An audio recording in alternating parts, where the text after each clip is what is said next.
On thin ice, tyrant Kim Jong-un warns it would be a piece of cake to nuke Japan and leave black. God damn it, Kimmy boy, Kimmy, what are you doing, dude? My God. So North Korea, World War III update, guys. It's happening again.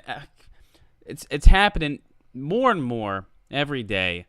This morning it was total war with the United States of America, utter destruction.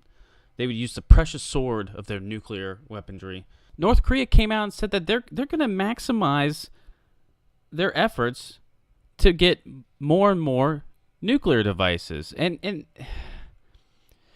Trump has stated that he's going to handle North Korea. All right, the globalists they're pushing World War III, and it's setting up perfectly. It's going to happen because on one side you got Trump, who's a little trigger happy, who stated, "Hey, I'm going to handle North Korea." Doesn't really, he's going to do it. The dude's going to do it. You can tell. His administration, top generals, national security advisor, all talking heavily this military option, unless North Korea curbs their nuclear program, which it doesn't seem like they're doing. They've been pushing China, who seems like, at some points, their actions, you're like, oh, look, I could see them doing that. And then sometimes it's like, well, they're lining troops up on the border and anti-air and different armaments, and they're hiring, or they're urgently recruiting Korean to Chinese Mandarin interpreters. This is weird. It looks like they're getting ready for a war, And, yeah, all the same time, every day, Kim Jong-un and North Korea's state-run propaganda media comes out and it's somebody else. Today, it's Japan. That it would be a piece of cake to nuke Japan and blanket it in a radioactive cloud. Like, why? Because Japan sent a warship in? Like, Kimmy Boy is making a lot of enemies, and he's going to force the hand of America, South Korea, Japan to strike. He's playing the perfect pawn to the globalist World War III agenda. He really is. And then you see mainstream media.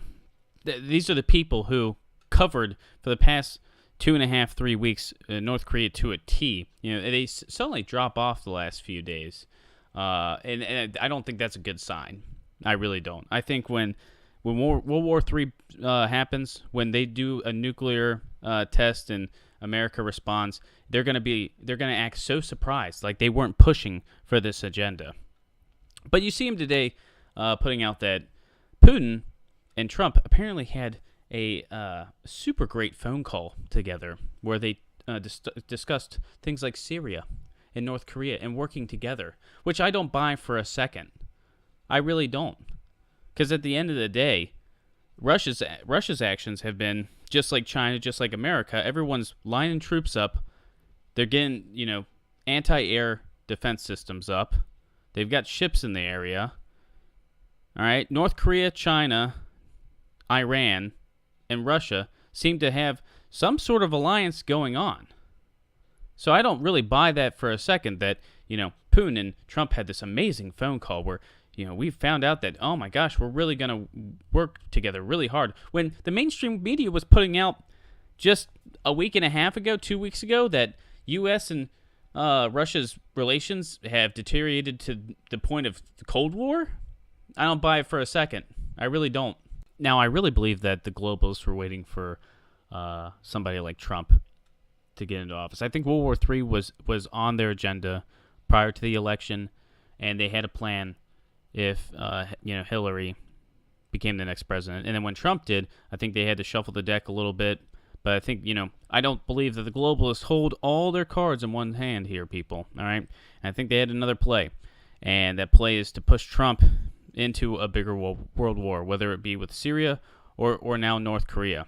Because he's been talking tough with North Korea. This past weekend, he had an interview where he was basically like, I'll do what I have to.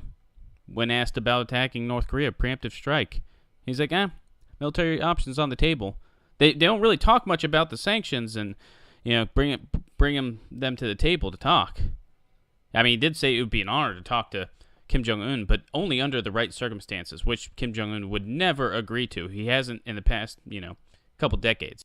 So I really think that, You know, if President Obama was in office and because there was saber rattling just like this, and we tried sanctions, and just like the administrations since Carter, they haven't worked. They haven't done anything. So, I think that saber rattling is going to continue. North Korea is not going to stop.